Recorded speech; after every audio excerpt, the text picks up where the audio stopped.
بریلی شریف کے اندر ایک بزرگ رہا کرتے تھے جن کو دھوکے شاہ کہا جاتا تھا. دھوکے شاہ وہ تھے مجذوب. مجذوب تھے اور ان کو دھوکے شاہ اس لیے کہتے تھے کہ وہ بیٹھے بیٹھے غائب ہو جاتے تھے. پھر اچانک سامنے آ گئے, پھر غائب ہو گئے, پھر سامنے آ گئے. وہ بڑے ان کے اس طرح کے معاملات تھے. تو اعلی حضرت امام اہل سنت رضی اللہ تعالی عنہ کی, جیسا میں نے عرض کیا کہ زندگی ہی نبی کریم صلی اللہ علیہ وسلم کو شان بیان کرنے پر ہوئی. اور آپ جو اس دن منقبت بھی پڑھ رہے تھے, شعر بھی پڑھ رہے تھے اعلی حضرت کی ہدایہ کے بخشش کے علاوہ نعت جو تھی اس میں بھی یہ تھا کہ قبر سے واصف پیمبر نکلا. یعنی قبر میں بھی اعلی حضرت نے یہ تمنا کی کہ جب نکلو تو واصف پیمبر کا نعرہ پیدا ہو, کہ میں نے حضور علیہ السلام کے اوصاف ہی بیان کیا ہمیشہ. تو اعلی حضرت نے کئی کتابیں لکھی ہیں کہ نبی کریم صلی اللہ علیہ وسلم کو اللہ نے سلطنت کل عطا فرمائی, زمین و آسمان پر آپ کو سلطنت عطا فرمائی ہے. تو اعلی حضرت اپنے دارالفتہ میں بیٹھ کر کام کر رہے تھے, تو یہ بزرگ آئے, مجذوب تھے, یہ لاٹھی ٹیکتے ہوئے آئے اور آ کے کہنے لگے کہ بڑے حضرت صاحب, اعلی حضرت کو سب بڑے حضرت کہتے تھے وہاں پر, آپ کہتے ہیں کہ اللہ تبارک و نبی کریم صلی اللہ تعالی علیہ وسلم کی جو سلطنت ہے وہ زمینوں پر بھی ہے اور آسمانوں پر بھی ہے. ہم آپ کی اس بات کو تسلیم نہیں کرتے.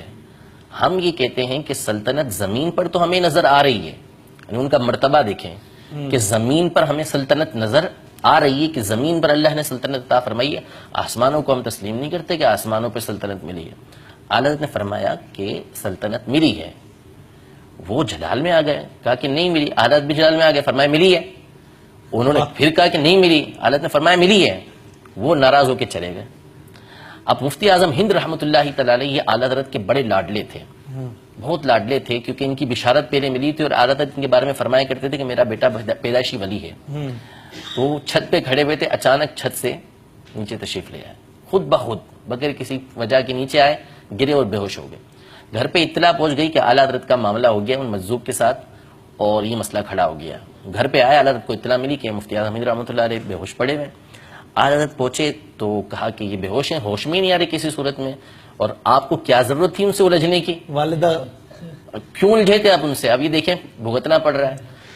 اعلی حضرت کو پھر آ گیا جلال, بولے ایک مصطفیٰ رضا خان تو کیا ہے, لاکھوں بھی ہوں گے نا سب قربان ہو جائیں گے. یہی کہتا رہوں گا کہ اللہ تبارک و تعالیٰ نے آسمانوں پر بھی حضور کو سلطنت عطا فرمائی. بس یہ جملہ کہنا تھا, مفتی اعظم ہند رحمۃ اللہ علیہ کھڑے ہو گئے, کچھ بھی نہیں. اعلی حضرت واپس چلے گئے تھوڑی دیر کے بعد.